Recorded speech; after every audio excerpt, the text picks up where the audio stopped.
character, had become a hop picker in hop season, and a fisherman the rest of the year. He could not restrain the tears which coursed down his bronzed cheeks as he spoke of the destitution and suffering in the snowbound camps, of the young unmarried men who had been so light-hearted on the plains, and brave when first they faced the snows.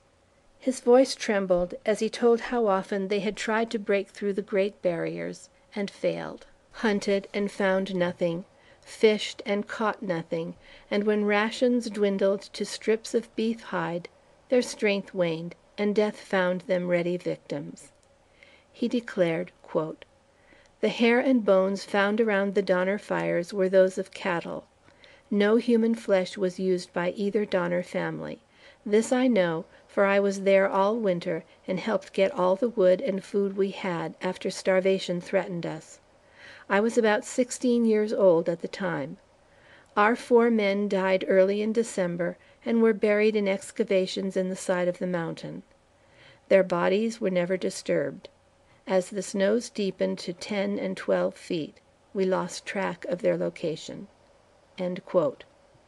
When saying good-bye, he looked at me wistfully and exclaimed, "Oh, little Eliza, sister mine, how I suffered and worked to help keep you alive. Do you think there was ever colder, stronger winds than them that whistled and howled around our camp in the Sierras?" He returned the next day, and in his quaint, earnest way expressed keenest regret that he and Clark had not remained longer in camp with my father and mother. Quote, "I did not feel it so much at first, but after I got married and had children of my own, I often fished and cried as I thought of what I'd done, for if we 2 men had stayed, perhaps we might have saved that little woman." End quote.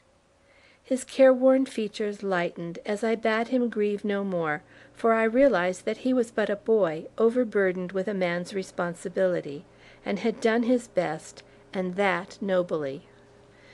Then I added what I have always believed, that no one was to blame for the misfortunes which overtook us in the mountains. The dangers and difficulties encountered by reason of taking the Hastings cut-off had all been surmounted. 2 weeks more and we should have reached our destination in safety. Then came the snow. Who could foresee that it would come earlier, fall deeper, and linger longer that season than for 30 years before?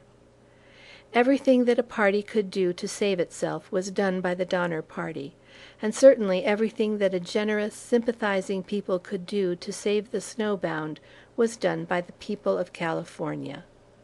End of Appendix 2.